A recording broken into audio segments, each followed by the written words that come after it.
오늘 내 힘을 빼게 만드는 진짜 힘이라는 제목을 가지고 오늘 말씀을 좀 살펴보도록 하겠습니다. 사랑하는 성도 여러분, 우리가 주일날 지금 지난주, 지지난주 이렇게 2주에 걸쳐서 여리고성이 무너지는 방법에 대해서, 하나님의 방식에 대해서 우리가 배웠습니다. 지지난주에 저희가 말씀을 들을 때 저는 어마어마한 충격을 받고, 아니 뭐 이런 말도 안 되는 이게 있어 막 이러면서 너무 충격적이었고 너무 은혜를 많이 받았고, 그 은혜가 저를 이끌어서 정말 2주 동안 그 말씀을 제 안에서 정말로 살아 숨쉬게 하는 그런 경험을 하게 되었습니다. 그럼에도 불구하고 사랑하는 성도 여러분, 잘 되셨습니까? 힘 잘 빼셨습니까? 열심히 힘 잘 빠셨습니까? 옆에서 누가 화를 내게 해도 힘이 안 나던가요? 사실은 저는 노력했더니 죽을 뻔했습니다. 잘 안 되는 것 같습니다. 힘을 빼라고 하는데, 힘을 하나님의 말씀에 순종하는데, 그렇게 힘을 쓰라고 하는데 막상 경험을 해보니까 잘 되지 않더라고요. 그럼 어떻게 해야 될까? 이스라엘 백성들은 하루에 한 바퀴씩 2시간 반씩 400m, 바로 여리고성 400m를 5분 정도만 돌면 되지만, 나는 5분을 돌았는데 2시간 반 동안 다른 이스라엘 군사들이 2시간 반 동안 돌 동안 서 있어야 되는 그런 조금 어려운 그런 기다림이 있었습니다. 그런데 7일째 되는 마지막 날에는 한 바퀴가 아니라 7바퀴를 돌아야 되는데, 목사님이 계산해 주신 것처럼 몇 시간이요? 18시간.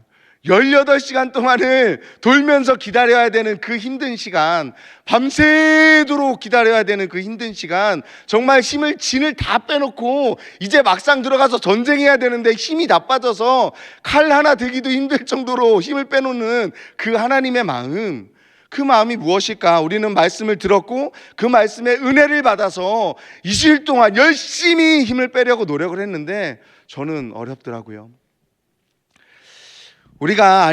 저는 이 말씀에 큰 은혜를 얻고 결국은 아멘 아멘 외쳤지만, 성도 여러분, 정말로 너무 어려웠던 것 같습니다. 솔직히 그 힘을 뺀다라는 것 자체가 나에게 너무나도 어려운 시간이었습니다. 노력해도 안 되고, 억울한 일을 당하면 어떻습니까? 억울한 일을 당할 때 그 억울한 일 때문에 누군가 내가 억울한 누명을 쓰면 정말로 말하고 싶어서, 나 억울하다고, 나 그렇지 않았다고 말하고 싶어서 정말로 막 주먹이 이렇게 젖이고 그렇지 않습니까? 미래가 조금이라도 불안하고 재정적인 어려움이 다가오면 어떻습니까? 저도 마찬가지거든요. 그래도 내가 가장인데, 그래도 내가 남편인데, 그래도 내가 아빠인데 뭘 해도 좀 해야 되지 않을까? 아무리 사역자지만 하나님이 주시지 않으니까 좀 뭐라도 해야 되지 않을까? 이런 마음이 내 속에서 계속해서 꿈틀꿈틀하고 그럴 때가 너무나도 많습니다. 누군가 내 자존심을 건드릴 때마다 목이 뻣뻣해지고, 내가 살아온 세월이 있는데, 내가 그래도 사역을 20년이나 했는데, 내가 그래도 그런데 막 이러면서 막 목이 막 힘이 들어가고 자존심이 막 세워지고 그러는 것 같습니다. 그래서 제 속에서 이런 외침이 있었습니다. 2주간 동안 하나님, 순종하고 싶은데, 저 사람들을 좀 용서하고 싶은데, 지금 이 문제를 하나님께 그냥 온전히 맡겨드리고 싶은데 내 의지대로 되지 않습니다. 이것이 오늘 금요 예배에 찾아온 저와 여러분의 고백이 아니겠습니까? 그래서 오늘 우리는 본문 앞에서 단 한 가지의 질문을 던졌으면 합니다. 죽어도 안 빠지는 내 어깨의 힘, 내 목의 힘, 도대체 어떻게 해야 빼고 하나님의 말씀을 지키는 일에 그 힘을 사용할 수 있을까? 담임 목사님께서 주신 그 말씀을 어떻게 하면 내가 힘을 빼고 하나님의 말씀에 순종할 수 있을까? 이 질문을 가지고 오늘 말씀을 좀 살펴보려고 합니다. 이 질문을 가지고 오늘 본문을 살펴봤더니 2가지 확실한 대답을 우리에게 제시합니다. 오늘 말씀을 듣고 그 2가지 해답을 잘 찾아서 하나님 아버지 앞에서 순종할 수 있는 우리 모두가 되었으면 좋겠습니다. 내 힘을 빼고 순종할 수 있는 방법, 그 첫 번째는 예수님이 나의 성적표 대신 찢기심을 믿는 믿음이 있어야 된다라는 것입니다.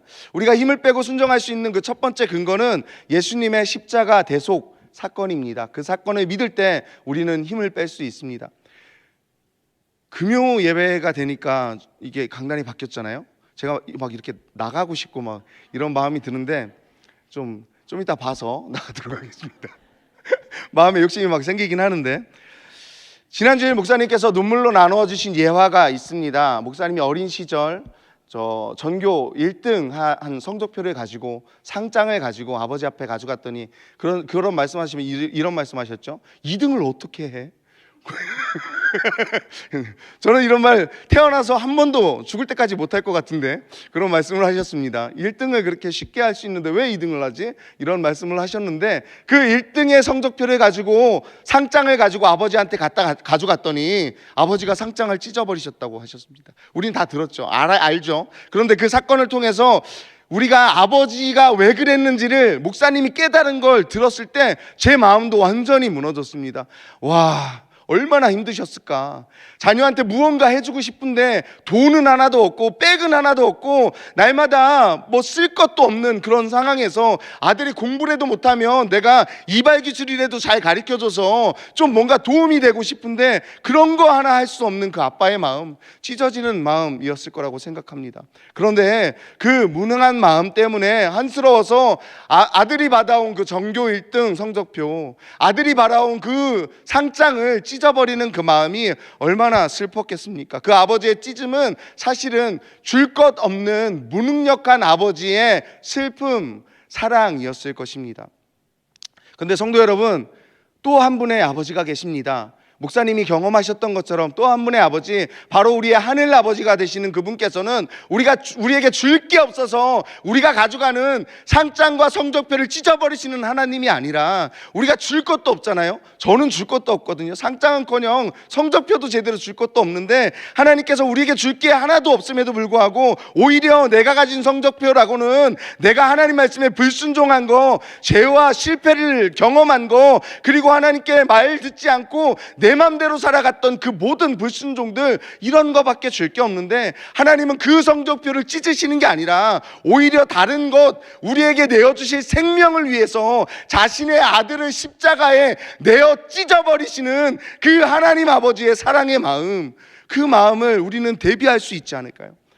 목사님도 그때 말씀하신 게 아빠에게 용서의 마음이 생겼던 이유가 아빠가 돈이 없어서 그러셨구나를 깨달았기 때문이라고 말씀하지 않았습니다. 언제 그 용서의 마음이 들었다고 했죠? 처음으로 기도원에 갔는데 하나님을 만났을 때, 그 구원의 감격을 얻었을 때, 나 같은 죄인을 대신해서 십자가에서 죽으신, 찢기신 그 예수님의 사랑을 느꼈을 때, 그 사랑이 충만하게 들어오고 나니까 하나님께서 날마다 나에게 하시는 말씀이 아빠를 사랑해라, 아빠를 용서해라, 아빠 앞에 가서 엎드려라, 이 음성을 들려줬기 때문에 용서했다라고 이야기를 했었습니다. 사랑하는 성도 여러분, 우리가 육신의 아버지는 우리에게 줄 것이 없어서 우리가 내미는 성적표와 상장을 찢어버린다 할지라도, 하나님 아버지는 우리에게 줄 것이 없는 분이 아니라 우리에게 어떻게 해서든지 생명을 내어주시기 위해 자신의 하나밖에 없는 아들을 내어주신 사랑의 하나님이라는 사실을 기억하셨으면 좋겠습니다. 오늘 본문 8절 말씀에서는 우리에게 이렇게 말씀하고 있습니다. 함께 읽겠습니다. 시작. 사람의 모양까지 나타나사 자기를 낮추시고 죽기까지 복종하셨으니 곧 십자가에 죽으심이라. 아멘. 예수님께서는 자기를 낮추시고 죽기까지 복종하셨는데, 복종하셨다라는 말이 뭐예요? 하나님이 명령하셨기 때문에 복종하셨다라는 거예요. 하나님이 명령하셨어요. 비현실, 비상식, 비논리, 전쟁에는 전혀 어울리지 않아. 여리고성을 무너뜨리는데 무슨 침묵하면서 걷는데 어떻게 전쟁에 승리하냐고요. 말도 안 되는 소리를 하시는데, 아니 왜 십자가에 달려 죽는데 이 죄인들이 살아날 수 있냐고 예수님이 생각하셨을 때도 말도 안 되셨을 것 같은데, 그 비현실, 비상식, 비논리임에도 불구하고 하나님 말씀에 복종하셨더니 결국은 그 복종하신 것 때문에 우리에게 새 생명을 주셨다라는 것입니다. 우리를 대신하기 위해 아무 말도 없이 잡히셨을 뿐만 아니라 침뱉음 당하시고 채찍질 당하시고 온몸이 찢기시고 한 올하기 남기지 않고 다 벗기시고 수치를 당하시고 십자가 위에 조용히 힘없이 올라가 못 박히시고 찢기시는 그 예수님의 순종 때문에 우리가 결국은 새 생명을 얻을 수 있게 되었다라는 것입니다. 이사야 선지자는 이 장면을 구약에서 미리 보고 우리에게 이렇게 이야기해주고 있습니다. 53장 5절 말씀입니다. 함께 읽겠습니다.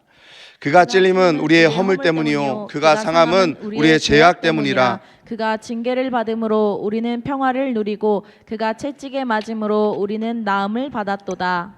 아멘.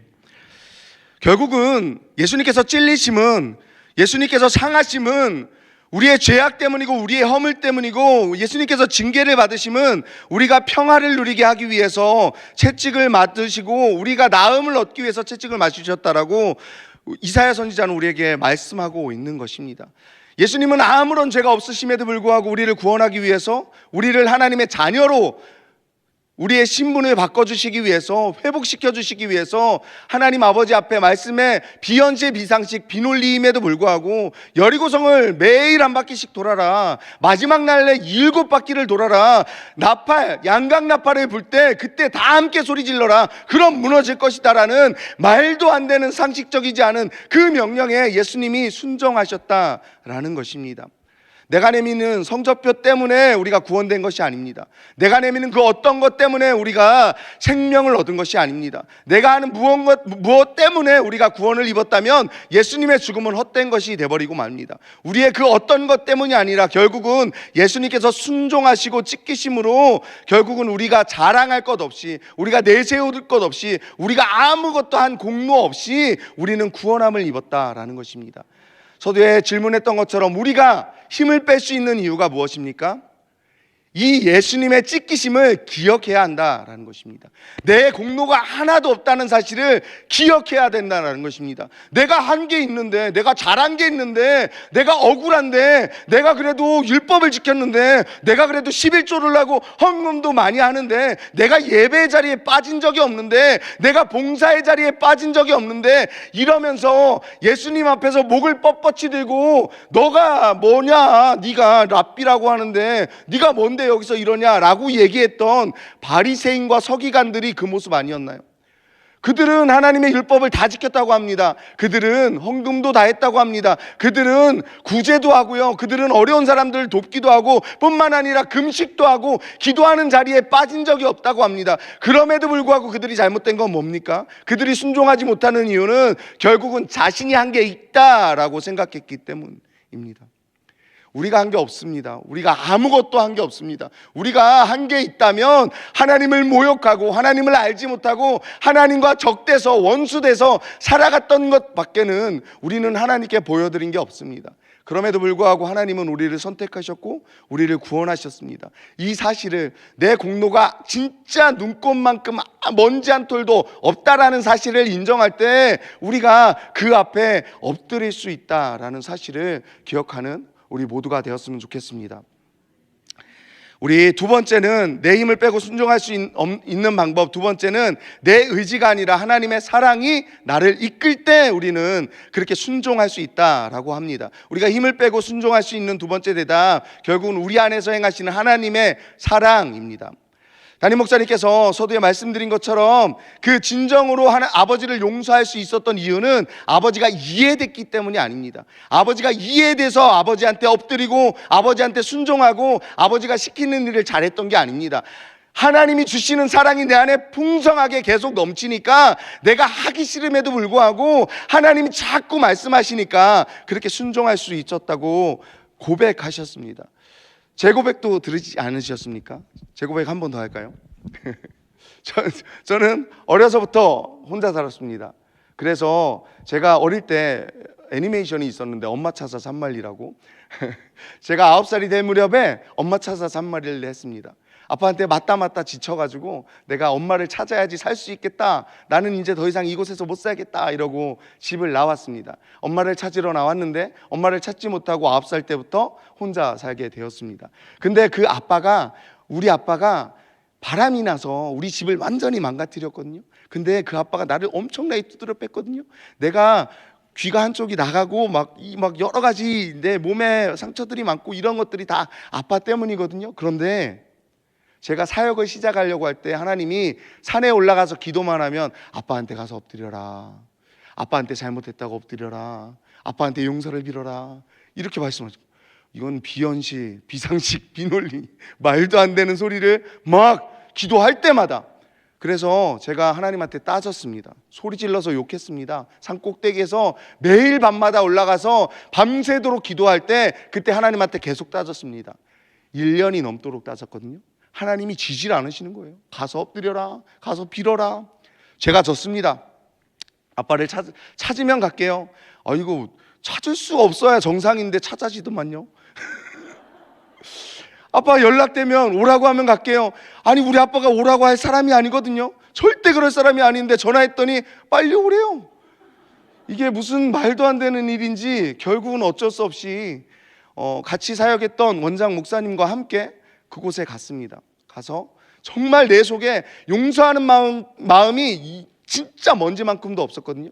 근데 너무 힘들어서 1년 넘게 나를 괴롭히시니까, 내가 아무리 욕을 해도 하나님이 듣지 않으시니까 제가 어쩔 수 없이 엎드렸습니다. 엎드리는 순간 하나님께서 저에게 제 삶의 파노라마를 그 순간에 보여주시면서, 아빠는 나를 알지 못해도 너를 키우려고, 때려서라도 키우려고 노력이라도 했다. 너는 그 기회를 박탈하지 않았느냐.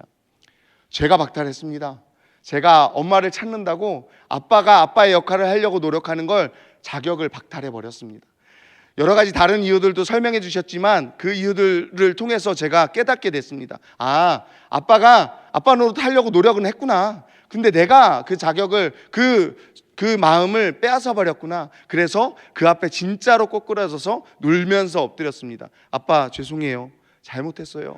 용서해 주세요. 아빠가 열심히 나를 키우려고 노력한 거 제가 몰랐어요. 엎드리는 순간 우리 아버지가 변했을까요? 우리 아버지는 변하지 않았습니다. 저는 변했습니다. 저는 그때까지만 해도 아버지라는 단어, 아빠라는 단어가 저주의 단어였습니다. 길에 지나가다가 어린아이가 갑자기 아빠 하는 부르는 소리가 들리면 제 속에서 화가 막 끌어올랐습니다. 사역자인데 아빠라는 단어는 내게 있어서 전혀 달갑지 않은 단어였습니다.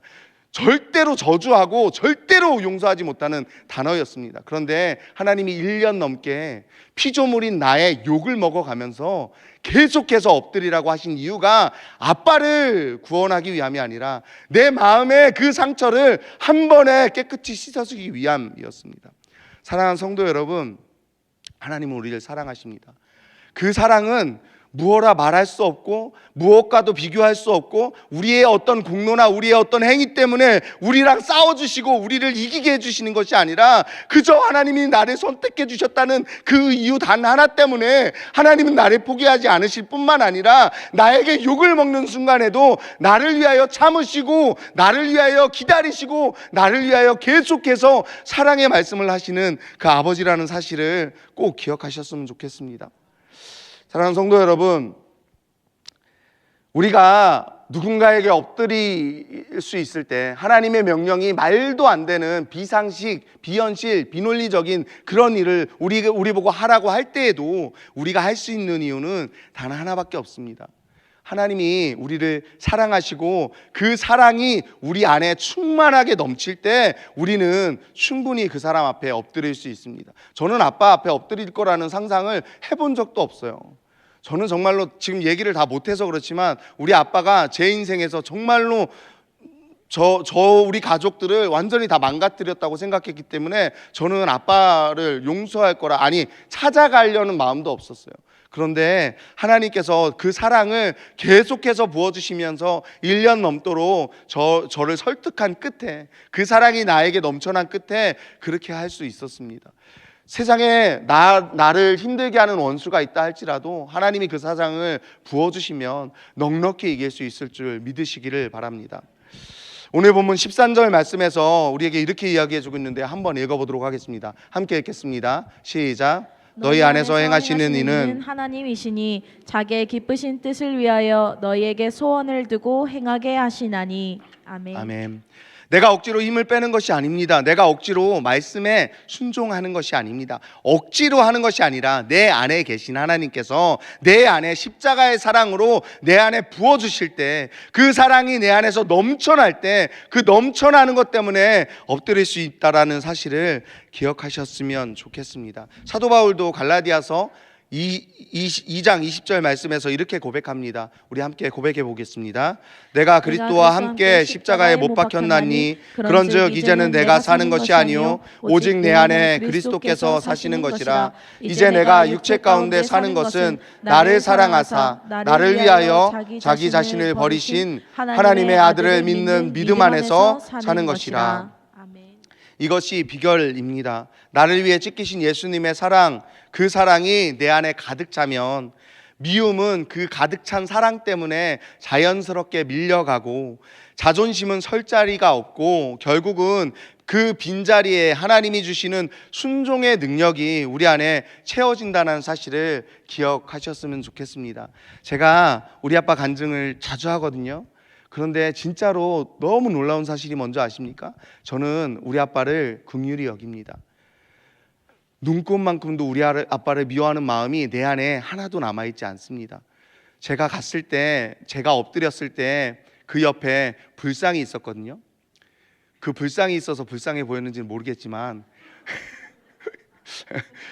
진짜로 불상이 있었어요. 그런데 그 엎드린 그 이후부터는 우리 아빠가 너무 불쌍해 보였어요.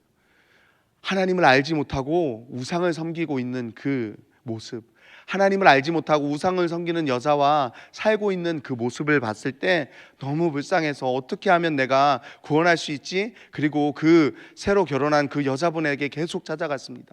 계속 찾아가서 복음을 전하려고 했는데 그분은 저에게 아유 동종에 일하네, 동종계통에 일하네 이러면서 잘 맞아주시긴 했지만 복음은 들으려고 하지 않았습니다.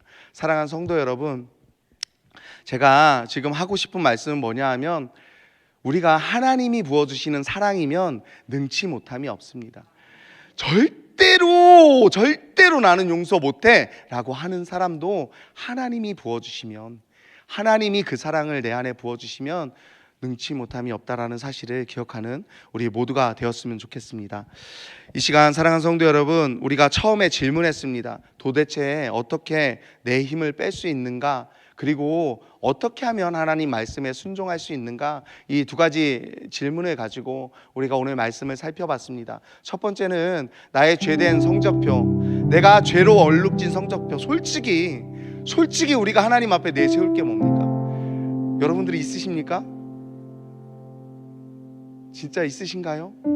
전 지금도 하나도 없어요. 전 지금도 하나님 앞에 내세울 게 정말로 눈꽃만큼도 없는 것 같아요. 사역자라고 하지만, 사역을 열심히 한다라고 하지만 지금도 하나님 앞에 서면 부끄러운 것밖에 생각나질 않아요. 잘하는 게 없어요. 순종하는 게 없어요.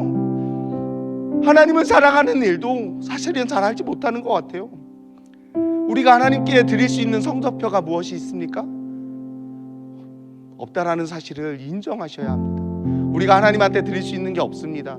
우리는 하나님이 우리를 불강력적인 은혜, 하나님이 우리를 선택하셨기 때문에 우리가 선택된 거지, 우리가 뭔가 선택받을 만한 이유가 조금이라도 있어서 선택되지 않았다는 사실을 꼭 기억하셨으면 좋겠습니다. 그러면 힘이 빠지더라고요. 그 생각을 하니까 힘이 빠지더라고요. 우리가 하나님께 내세울 게 없다라는 사실을 꼭 기억하셨으면 좋겠습니다. 두 번째는 그 하나님이 사랑이 내 안에 넘쳐야 합니다. 가득 채워야 합니다. 가득 채워서 내 안에 있는 미움이 밀려나가, 내 안에 있는 악이 밀려가고, 내 안에 있는 죄가 밀려가서 하나님의 사랑으로 가득 찰 때 결국은 우리는 하나님의 말씀에 순종할 수 있게 된다라는 사실을 기억하셨으면 좋겠습니다. 오늘 이 금요일 밤 억지로 힘을 빼려고 하지 마시고, 너무 애쓰지 마시고, 대신에 하나님을 바라보고 그 크신 사랑을 성적표를 찢어버려는 그 아버지의 사랑이 아니라 우리에게 생명을 주시기 위해 자신에게 하나밖에 없는 독생자 예수 그리스도를 우리에게 내어줘서, 우리 피조물에게 내어줘서 십자가에서 찢어버리신 그 하나님의 사랑을, 그 사랑을 우리 마음에 세운다면 우리는 하나님 앞에 순종할 수 있습니다. 주님, 그 십자가, 그 사랑을 내게 부어달라고 의지하고 살아가는, 그래서 그 사랑이 우리를 강권할 때 우리는 비로소 여리고성 앞에서 침묵하며 하나님이 말씀하시는 비현실, 비상식, 비논리라 할지라도, 이거 해서 뭐 되겠어라 할지라도 하나님이 우리를 그만큼 사랑하시는 하나님이라는 사실을 기억하고 하나님한테 순종하며, 하나님의 명령에 순종하며 나아가는 우리 모두가 되었으면 좋겠습니다.